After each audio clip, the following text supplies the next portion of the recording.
ici dans notre pays. Et c'est notre vision comme conservateurs. Nous voulons que le pays soit abordable chez nous, sécuritaire chez nous et maître chez nous, face aux Américains et face à tous les autres pays.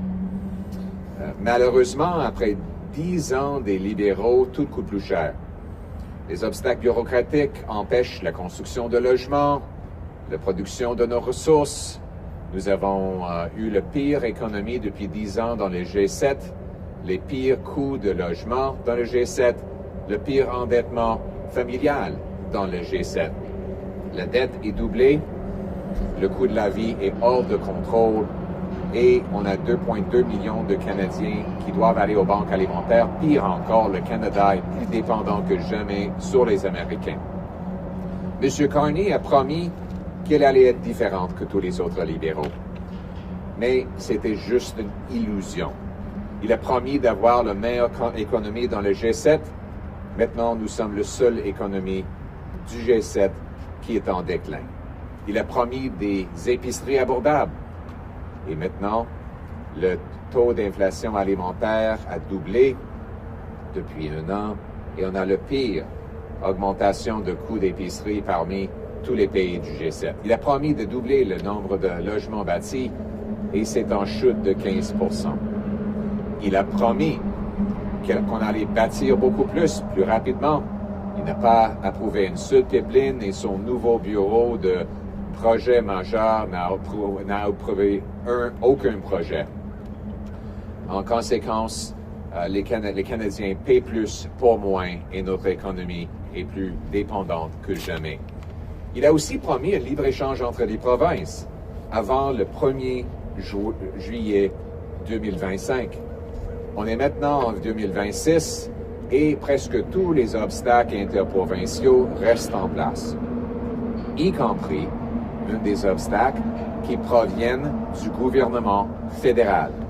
Aujourd'hui, dans 6 provinces, Post Canada ne livre pas l'alcool des autres provinces, en même temps que Post Canada livre des produits américains. Imaginez, une société d'État du gouvernement canadien donne aux Canadiens des produits alcooliques américains, mais pas des produits alcooliques canadiens des autres provinces. Ça, c'est pas bon. Ça empêche la croissance de nos industries et surtout à Niagara, dans l'Okanagan et d'autres régions, des petites entreprises. Est-ce que c'est possible d'acheter ces produits aux sociétés d'État provinciales comme le LCBO en Ontario? Peut-être, mais ça prend des lobbyistes, des avocats, des agents de vente et les petites entreprises qui produisent le vin, le whisky, la bière n'ont pas les moyens pour se battre contre les grandes multinationales pour pouvoir vendre aux magasins des gouvernements. C'est pour ça que nous voulons permettre à chaque Canadien d'acheter des produits alcooliques par Post Canada pour pouvoir avoir le joie des boissons, des alcools qui proviennent de notre propre monde, pour créer des emplois, pour réduire le coût de la vie. C'est comme ça que l'une des petites étapes que nous prenons aujourd'hui afin de libérer notre économie et de devenir plus fort. Ça s'ajoute aux autres propositions que nous avons faites, comme la libération de nos ressources naturelles, l'élimination des taxes sur l'essence et sur les énergies industrielles, l'approbation des grands projets de ressources naturelles pour exporter nos gaz et notre pétrole outre-mer, et j'en passe. Tout cela pour rendre le Canada un pays qui est abordable chez nous, sécuritaire chez nous et maître chez nous. Merci beaucoup tout le monde. Thank you very much for coming today. I'll be offering a drink to the journalists depending on the quality of their journalism today. So the headlines will dictate whether you get any of this beautiful Canadian wine or gin. As for me, My staff has told me I'm not allowed to drink any of this until after question period. They're no fun at all.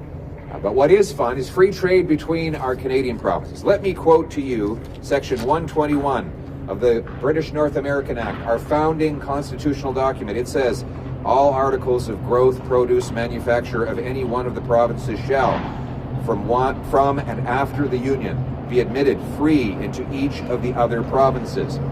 Again, free into each of the other provinces. That was the dream of our founding fathers, a gigantic free enterprise economy where Canadian consumers could buy from Canadian businesses who hire Canadian workers. The free and voluntary exchange of work for wages, product for payment, and investment for interest was supposed to go across these borders between Quebec and Ontario, from east to west, north to south. Canadians were meant to have the freedom to trade across the land, because our founding fathers understood that if we were going to be able to defend our sovereignty against a growing American power, it would mean that we would have to do commerce with each other. But ironically, today, there are more barriers to trading between Canadian provinces than there are trading with the United States or other countries. The effective tariff rate on Canadian interprovincial trade is actually higher than the tariffs that exist between Canada and the United States of America. And so we continue to become more and more dependent on the United States and pay higher and higher prices for products that we make right here at home. Conservatives have as our mission to make Canada affordable at home, safe at home, and strong at home, so that we can be unbreakable abroad. After 11 years of Liberal government, we are the opposite of that. Canada is more dangerous, more expensive, and more dependent than ever before. The cost of housing is the worst in the G7. We have the highest household debt in the G7. And of course, we have 2.2 million people lined up at food banks across this country because food prices are too high for our people. One of the reasons is because our governments block us from buying and selling freely. Now, Mark Carney promised that after 10 years of Liberals, he was going to be different, but it was all an illusion. He promised the fastest growing economy in the G7. He gave us the only shrinking economy in the G7. He promised affordable food. Food prices are rising twice as fast today as when he took office, and we have the worst food price inflation in the G7, proving it's not global factors. If it were, then we would not have the worst. Those other countries have food inflation, issues with global economy as well. He promised to double home building. His own housing agency says home building is dropping. He promised to build, baby, build. And yet, a year after a parliament granted him special powers to approve projects, he has not used those powers even once, not for one project. He has not approved a single new pipeline or removed a single Trudeau-era anti-development law. He's bringing in new fuel taxes, industrial carbon taxes, and higher prices at the pump that drive Canadian jobs out and Canadian prices up. And most of all, he promised free trade between the provinces by July of last year. Here we are in 2026, almost a year after the Canada Day promise came and went. And what do we have? More barriers, more blockages on interprovincial trade, including federal barriers. It is currently against the law for Canada Post to deliver Canadian alcohol to Canadian consumers in 6 of 10 provinces. That is a federal law that Mark Carney refuses so far to change. Ironically, Canada Post will deliver you American alcohol, but they won't deliver you Canadian alcohol in 6 of 10 provinces. It is possible that some of these liquors, wines, and beers can make it onto LCBO or other provincial liquor store shelves. However, it's very hard to do so, and it requires a small army of lobbyists, lawyers, consultants, sales representatives to fight with these provincial bureaucracies in order to do it. That means that the big multinationals get the shelf space, and the small upstarts who provide dynamic, new products at better prices with new flavors have a harder time breaking into the market. Let us open up the free market so that Canadian entrepreneurs can sell the best wines, spirits, and beers to other Canadians. Right, and that is why I'm very pleased to introduce Dan Elbis, who has been Canada's single biggest champion of free trade between free people in this free country of ours, whose mission is to make Canada affordable at home, safe at home, and strong at home so that we can be unbreakable abroad. I think all of us would drink to that. Well, good morning, everyone, and thank you, Pierre. Producers in my riding want the opportunity to be able to sell right across this great country. And right now, only 4 out of 10 provinces allow for that. BC, Saskatchewan, Manitoba, and Nova Scotia. Now, there's a great opportunity for these small producers. They often can't produce enough to be able to sell to a large liquor monopoly like the LCBO. But again, what they can't sell at their farm gate, they could leverage technology. We all know how easy it is to order something over using a smartphone or even picking up the phone and calling someone. But you wouldn't believe how many people, when they go to places like Mission Hill or Lightning Rock Winery in Summerland, and ask to see if they could send some of the product home to their loved ones because they've fallen in love with a particular vintage. And you know what? It breaks the heart of people like Ron Kubek when he says, I'm sorry, I'm not allowed to ship to places like Ontario or Quebec. So Bill C-262 is the answer to this.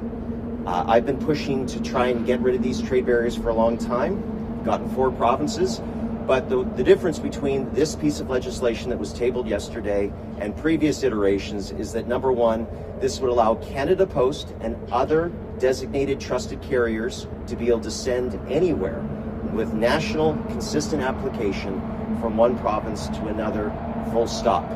This means these small producers will get a chance to compete for your business. This means that your loved ones, when they go to an artisan distillery or a craft brewery or a small family winery, that they can send some of that wonderful product back home. And at a time where we say we should be focusing on things that we can control, well, Parliament, this is something that is under our control. The Canada Post Act is a federal piece of law, and we can get behind that. We also say that we need to be our own best customers. This is a valid way to do that. So Conservatives are bringing to the table solutions to our current issues. Again, as Pierre said, producers want to produce more, they want to hire more, they want to sell more, and obviously consumers want to see more than just what's on available at their local liquor monopoly store. So this is a real win-win for everyone, and we invite the government to steal this idea like they've done with many others, particularly your ideas, Pierre, on axing the carbon tax. And yes. Well, this is where we need to push them to follow through completely. So if you believe that we should have free trade of Canadian beer, wine, and spirits in this great country, then Bill C-262 is the solution. And I'm looking forward to trying to press the different ministers to support this great Canadian project.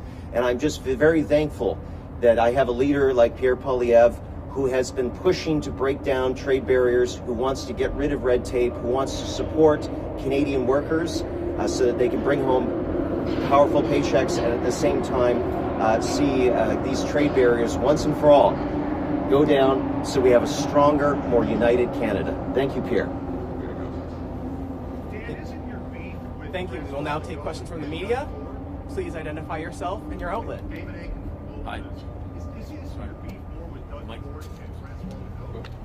Line update. Come on over. We'll get everybody in. Go ahead, Mike. Okay, sorry. Mr. Paul, I have Michael Couture with CTV News. Your party has supported the actions by the U.S. and Israel to provoke a regime change in Iran.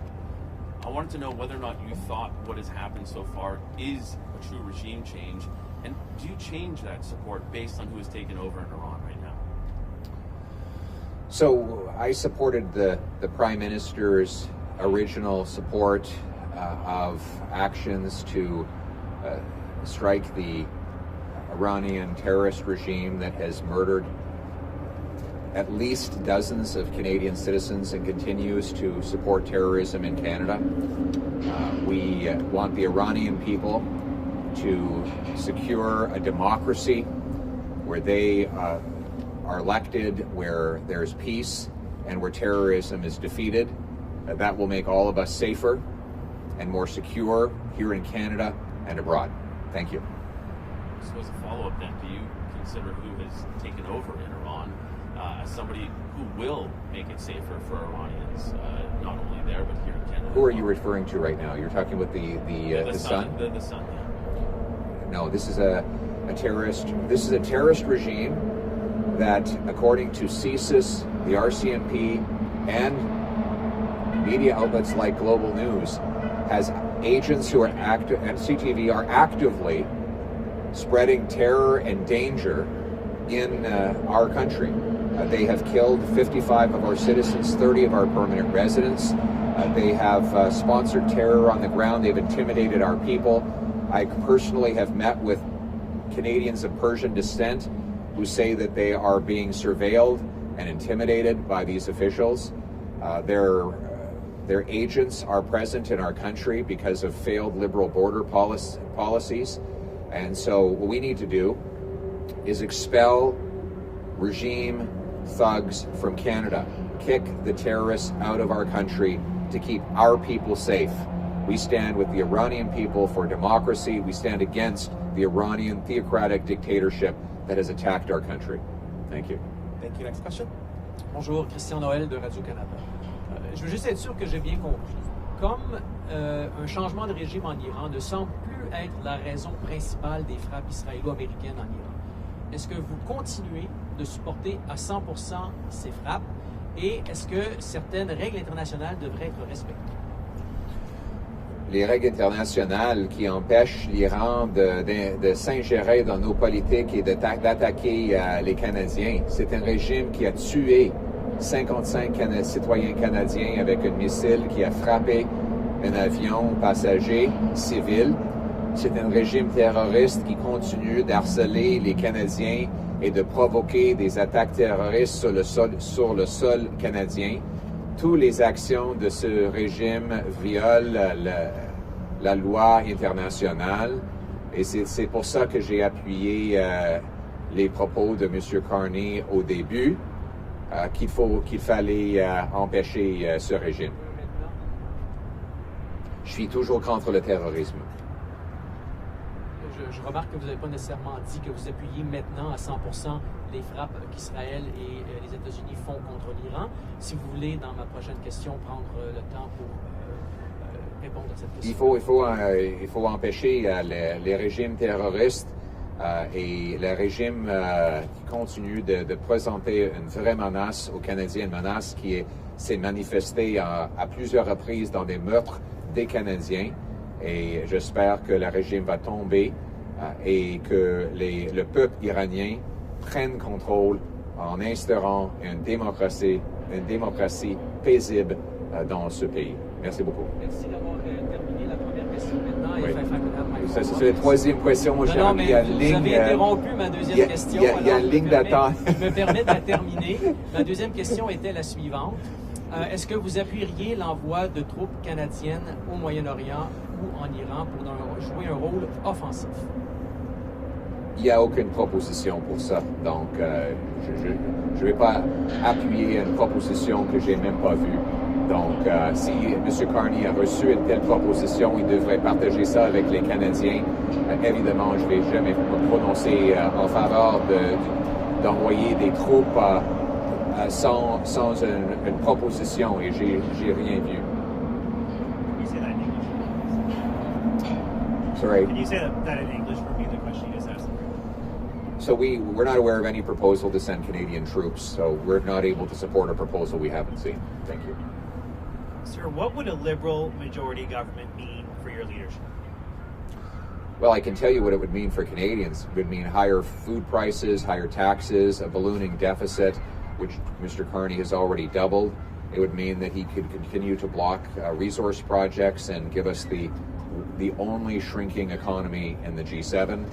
It would mean that we Canadians would pay more to get less, and that there would be more Liberal power with even less accountability. Thank you.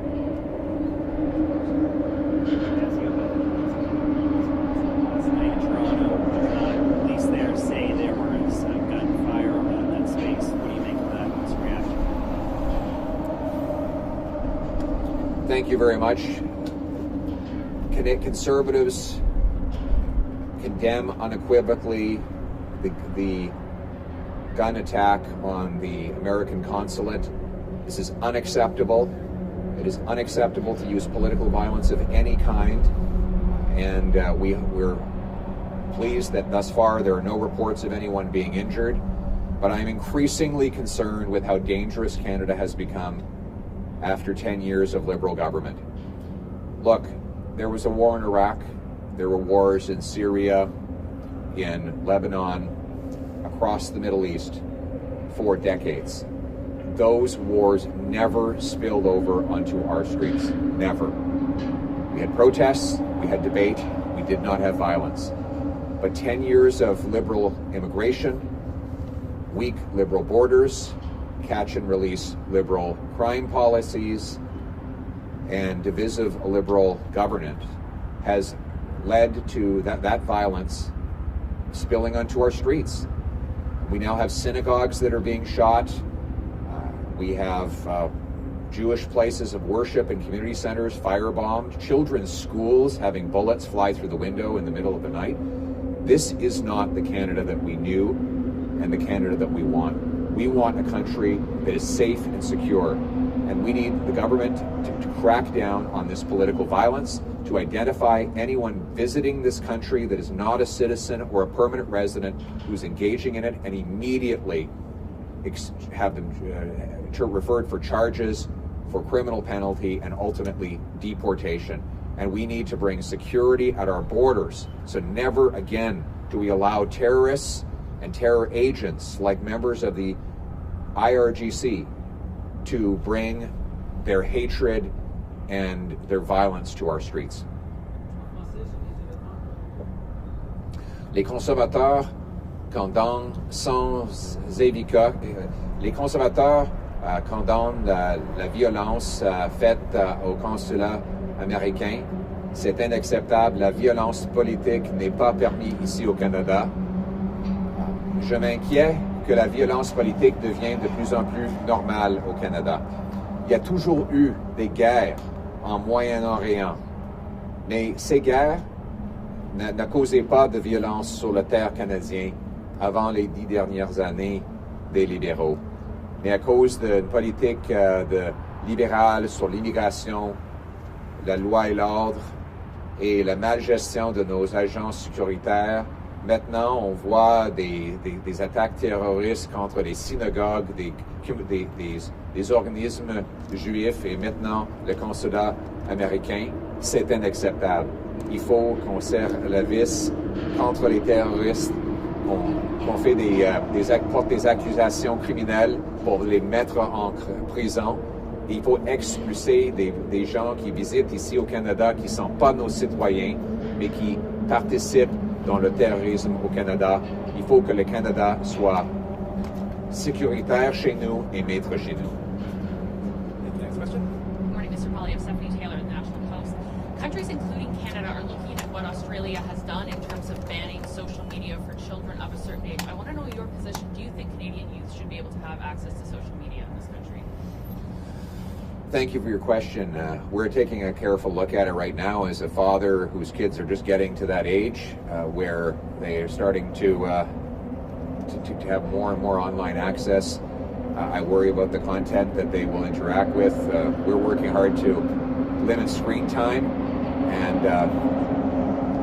to counter the addictive powers of online content that we see even with our little 4-year-old.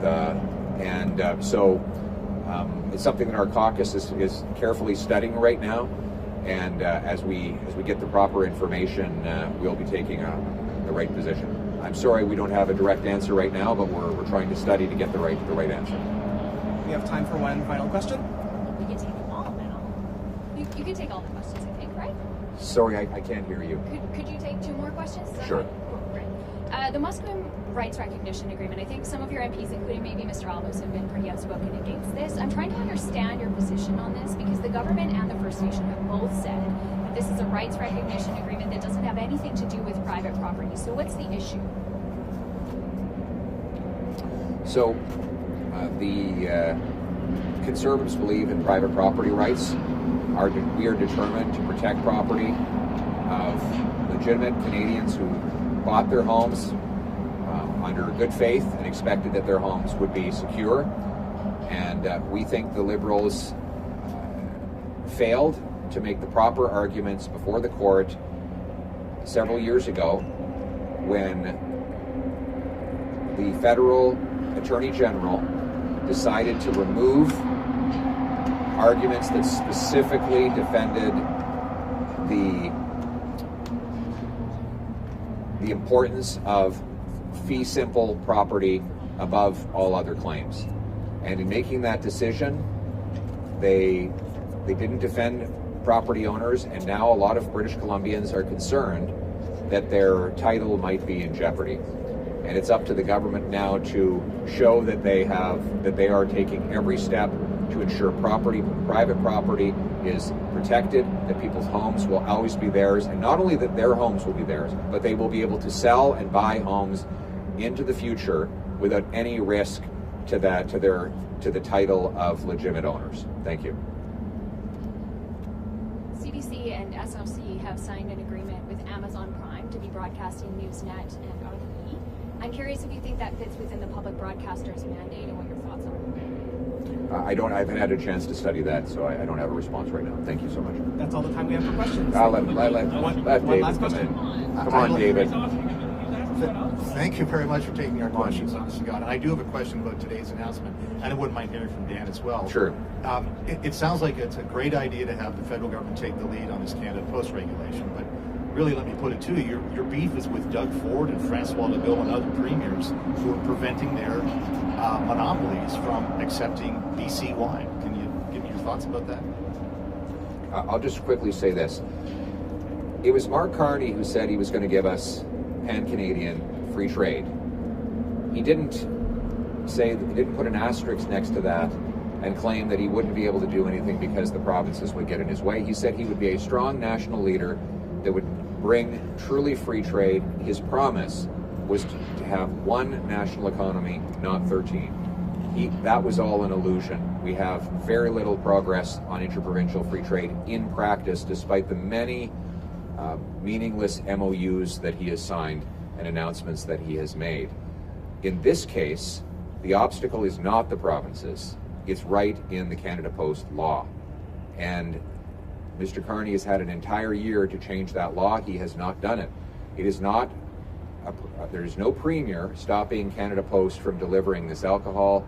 It is the federal law under this federal Liberal government. We propose to change that law to move towards free trade, free markets for free people in a free country.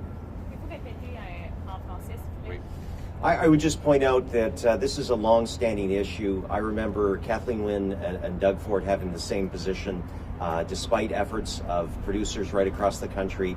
And really, if you look at it, in 2012 we made a minor change with C311 that allowed for wine.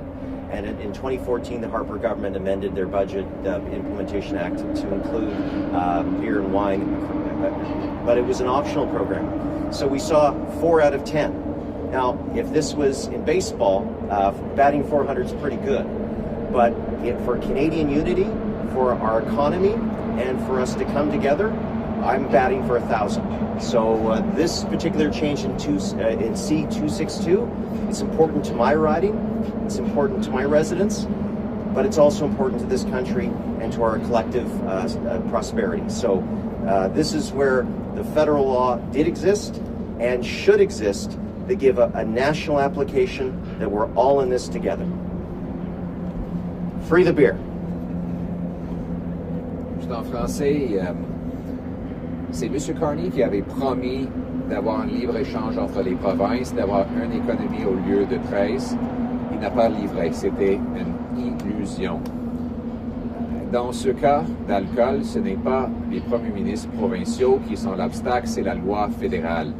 Une loi fédérale qui s'applique à une agence fédérale Post-Canada. Donc, après 1 an, M. Carney n'a pas livré, nous livrons avec un projet de loi qui permettrait aux Canadiens d'avoir, de commander de l'alcool des autres provinces et de le recevoir sans frais pour leurs usages, pour supporter les emplois et des petites et moyennes entreprises. C'est comme ça que nous agissons pour devenir plus abordables chez nous et maîtres chez nous. Merci beaucoup. Thank you. This concludes today's press conference. Just a quick follow-up On that subject? It's on your the trade announcements you made last week. Okay. So, Yeah, so in this one, I just don't think we've had a chance to ask you about one of the key policy proposals you made in the Bay Street speech in Europe was to establish the strategic critical mineral reserve. Yes. And the two conditions, it's available for our allies under our lock and key, but only for allies that are not tariffing or putting tariffs on our economy. So I'll connect that dot and say that you are advocating to cut off the United States from Canadian energy and critical minerals unless they get rid of tariffs. And if so, would you advise that would be something that the Carney government should do now ahead of CUSMA negotiations? So to clarify, I'm not proposing to cut the sale of existing energy and minerals as it is done today. Rather, what I'm proposing is to create a strategic energy and mineral reserve, a stockpile that would allow us to accumulate the 10 NATO-defined defense minerals, plus hopefully hundreds of millions of barrels of oil.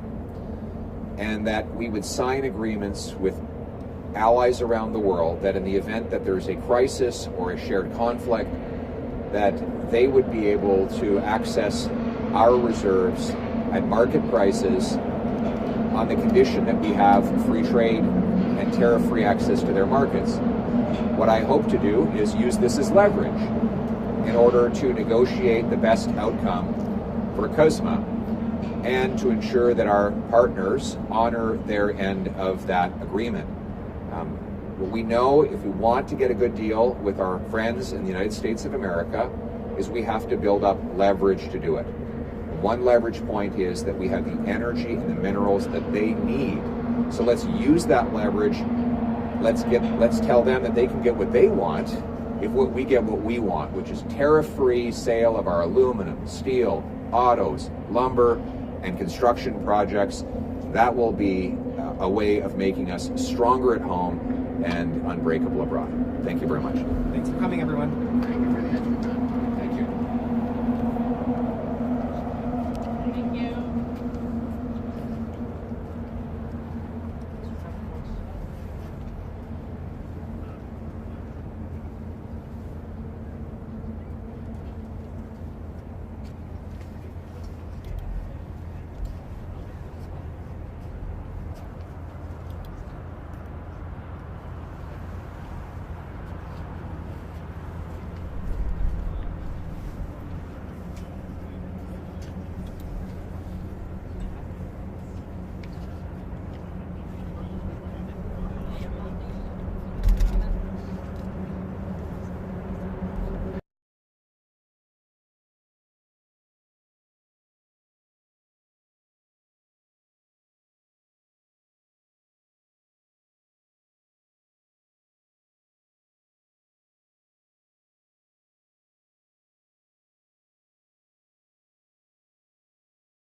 (121) de notre Constitution a garanti à chaque Canadien le droit de transporter